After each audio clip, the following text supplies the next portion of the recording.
जय हिंद दोस्तों, एक बार फिर से आप सभी का स्वागत है आपके अपने चैनल खाकी टाक में। मैं हूं आपका दोस्त आपका भाई अनुज सिंह, लेकर आया हूं आपके लिए एक और इन्फॉर्मेटिव वीडियो।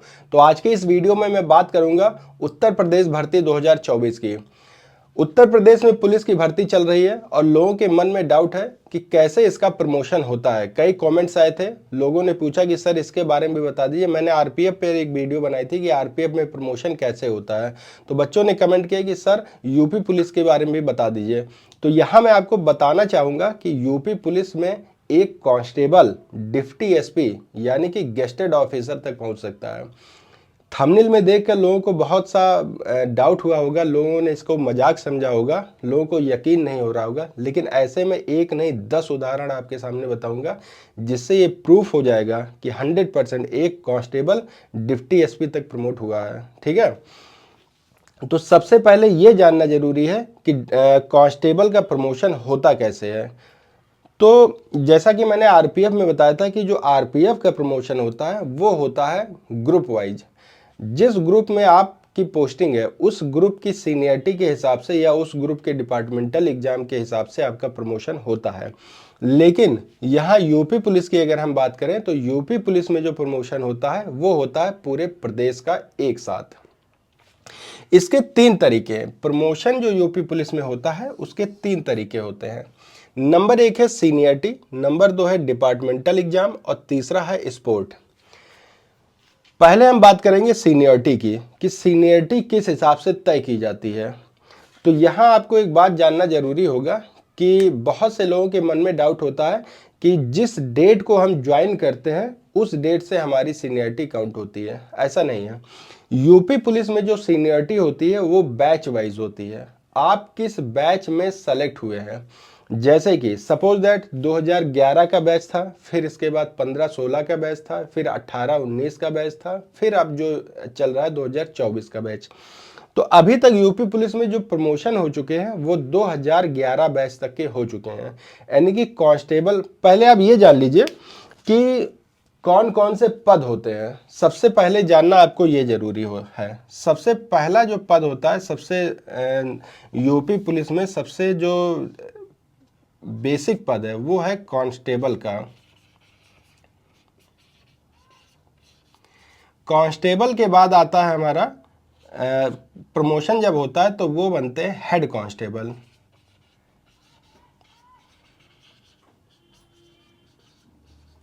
हेड कांस्टेबल के बाद जब आपका प्रमोशन होगा तब आप बनेंगे सब इंस्पेक्टर।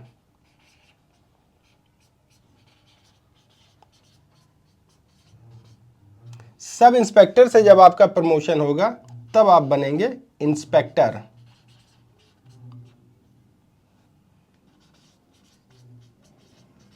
इंस्पेक्टर से जब प्रमोशन होता है आपका तब आप जाते हैं डिप्टी एसपी यानी कि डीवाईएसपी तक। अब आप ये जान लीजिए कि जो ऊपर के जो ये 4 पद हैं, constable, head constable, sub inspector और इंस्पेक्टर, ये नॉन गेस्टेड पद होते हैं, ये अराजपत्रित अधिकारी होते हैं।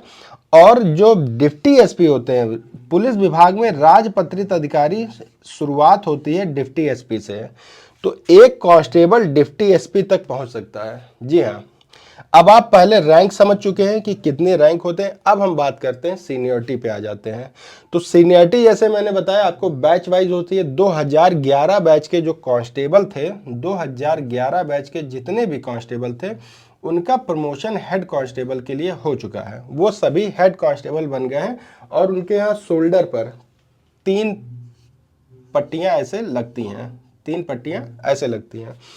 फिर जब इनका प्रमोशन होगा तो ये बन जाएंगे सब इंस्पेक्टर। सब इंस्पेक्टर में 2 स्टार आपके कंधे पे लगते हैं और जो इंस्पेक्टर होते हैं उनके 3 स्टार कंधे पे लगते हैं। ठीक है, 3 स्टार लगते हैं। और ये जो ये बैच जो होते हैं वो होते हैं पीले कलर के यानी कि पीतल धातु के। लेकिन जब ये जो इंस्पेक्टर है जब ये डिप्टी एसपी बन जाएंगे तो यहाँ भी आपको 3 स्टार ही देखने को मिलते हैं। ये भी केवल 3 स्टार लगाते हैं अपने कंधों पर, लेकिन इनके जो स्टार का कलर होता है वो होता है व्हाइट यानी कि सिल्वर। ठीक, तो राजपत्रित अधिकारी जो होते हैं वो लगाते हैं सिल्वर बैजेस। 2011 बैच का कांस्टेबल हेड कांस्टेबल तक प्रमोट हो चुका है। अब इसके बाद जो कांस्टेबल बचे हैं 2015 या 16 बैच के, उनके प्रमोशन होगा, फिर उसके बाद जो बैच आएगा उसका प्रमोशन होगा। तो ये सीनियरिटी हो गया। दूसरा होता है आपका डिपार्टमेंटल एग्जाम। अब डिपार्टमेंटल एग्जाम कैसे होता है? डिपार्टमेंटल एग्जाम यहाँ दो तरीके कराए जाते हैं। पहला होता है हेड कांस्टेबल के लिए, अगर आपकी सर्विस 3 साल पूरी हो गई है, अगर कोई कांस्टेबल 3 साल की सर्विस पूरा कर लेता है तो वो डिपार्टमेंटल एग्जाम देकर अपनी सीनियरिटी को जंप करके डायरेक्ट हेड कांस्टेबल बन सकता है। डायरेक्ट 3 फित्ती उसके शोल्डर पर लग जाएगी, ठीक है। लेकिन 3 साल बाद अगर सरकार डिपार्टमेंटल एग्जाम निकालती है डायरेक्ट सब इंस्पेक्टर का निकालती है, तो कोई भी कांस्टेबल डायरेक्ट सब इंस्पेक्टर का डिपार्टमेंटल एग्जाम देकर सब इंस्पेक्टर हो सकता है बिना हेड कांस्टेबल हुए। मतलब कि अगर आपकी सर्विस 3 साल पूरी हो गई है किसी कांस्टेबल की, अगर डिपार्टमेंटल एग्जाम निकला है तो 3 साल बाद आप सब इंस्पेक्टर का एग्जाम देके डायरेक्ट सब इंस्पेक्टर बन सकते हैं। सब इंस्पेक्टर के बाद आपकी, जैसे मान लीजिए आपकी 2024 बैच के कांस्टेबल हैं, सपोज दैट 2024, 25, 26, 27, 28 में आप अगर वैकेंसी निकली इसकी सब इंस्पेक्टर की, तो आप डिपार्टमेंटल एग्जाम दीजिए और 2028 में आप यहाँ सब इंस्पेक्टर हो जाएंगे। लेकिन जो आपके बैच का है वो कम से कम 12 से 15 साल बाद केवल हेड कांस्टेबल हो पाएगा।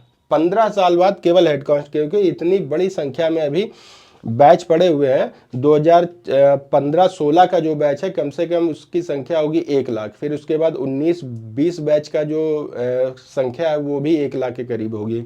तो इससे आपको बहुत ज़्यादा डिले हो सकता है। लेकिन यहाँ ध्यान देने वाली बात ये होगी कि 2012 के बाद डिपार्टमेंटल एग्जाम पूरी तरीके से बंद कर दिए गए हैं यूपी पुलिस में।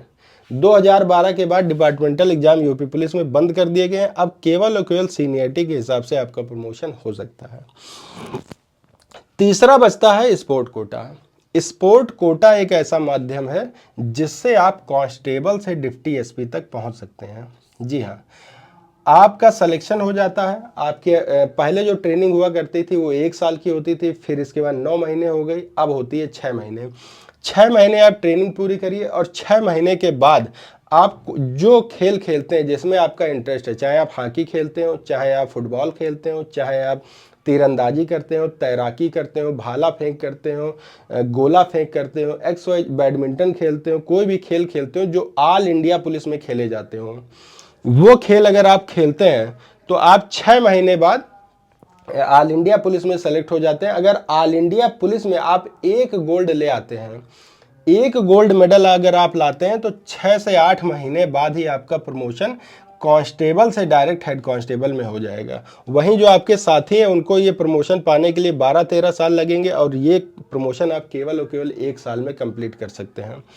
इसके बाद जब आप ऑल इंडिया पुलिस में 1 गोल्ड ले आते हैं, फिर आप जाते हैं वर्ल्ड पुलिस में। वर्ल्ड पुलिस में भी अगर आप 1 गोल्ड मेडल ले आते हैं तो आपका प्रमोशन डायरेक्ट हेड कांस्टेबल से सब इंस्पेक्टर पे हो जाएगा। यानी कि 1 से 1.5 साल में आप कांस्टेबल से हेड कांस्टेबल हो जाएंगे। और जब आप सब इंस्पेक्टर बन गए अगर एक बार, तो आपको डिप्टी एसपी बनने से कोई नहीं रोक सकता, क्योंकि सब इंस्पेक्टर की संख्या कम है और इनका जल्दी जल्दी प्रमोशन होता है। प्रमोशन के बाद डायरेक्ट ये डिप्टी एसपी तक पहुंच सकते हैं। चलिए मान लेते हैं कि यहाँ भी आप वेट नहीं करते, खिलाड़ी आप बहुत अच्छे हैं, बहुत अच्छा खेलते हैं, तो अगर आप 3 से 5 बार अगर लगातार ऑल इंडिया पुलिस में गोल्ड मेडल लाते हैं तो आप सब इंस्पेक्टर से तुरंत इंस्पेक्टर हो। यानी कि 6 से 7 साल में आप इंस्पेक्टर और कम से कम 20 साल आप डिप्टी एसपी रहेंगे। और ऐसे अनगिनत उदाहरण हैं यूपी में, आप लिस्ट उठा के देख लीजिए, बहुत से ऐसे कांस्टेबल हैं जो डिप्टी एसपी से जाकर रिटायर हुए हैं। मैं बहुत ज़्यादा बड़ी बात नहीं कर रहा हूँ, मेरी जहाँ पोस्टिंग है वो भी सब इंस्पेक्टर थे और सब इंस्पेक्टर से आज डिप्टी एसपी हैं, वो भी स्पोर्ट कोटे से थे। मतलब स्पोर्ट खेलते थे। उनका जो सिलेक्शन हुआ था सब इंस्पेक्टर से, लेकिन वो बैडमिंटन के बहुत अच्छे खिलाड़ी हैं। तो उनका डायरेक्ट 3 साल में प्रमोशन हो गया इंस्पेक्टर के लिए, इंस्पेक्टर से वो डिप्टी एसपी। अभी उनकी सर्विस कम से कम 12-15 साल बची हुई है। वहीं उनके बैच के जो है अभी इंस्पेक्टर तक नहीं हो पाए हैं। तो ये बिल्कुल फैक्ट है। यूपी में बहुत अच्छे नियम है प्रमोशन के लिए और बहुत ही अच्छे चांसेज हैं। मैं तो शुरुआत में जब मेरी भर्ती हुई तो मुझे इतना नॉलेज नहीं था, इतनी जानकारी नहीं थी, ना यूट्यूब चैनल इतने थे, ना किसी तरीके कोई बताने वाला था। तो हम लोगों की जब भर्ती हुई तो नॉर्मली जैसे चल रहा था वैसे चल रहा था। 2012 में तुरंत डिपार्टमेंटल एग्जाम बंद कर दिए गए, तो हम लोगों को चांस नहीं मिल पाए। आपके पास चांस है, मौका है। अगर आप चाहते हैं लाइफ में कुछ करना, जीवन में आगे बढ़ना, तो आपको थोड़ा बहुत एफर्ट डालना पड़ेगा। ठीक है, इतनी बात आपको समझ में आ गई होगी। आई होप कि मैं अपनी बातों को आप तक बहुत अच्छे से पहुंचा सका। ठीक है, लेकिन फिर भी अगर आपके पास कोई डाउट है, कोई क्वेरी है, तो बेशक आप मुझे कमेंट करके बता दीजिए। मैं 24/7 आपके लिए अवेलेबल रहता हूं। ठीक है, तो चलिए मिलते हैं एक और वीडियो के साथ। तब तक आप सभी को जय हिंद, जय भारत।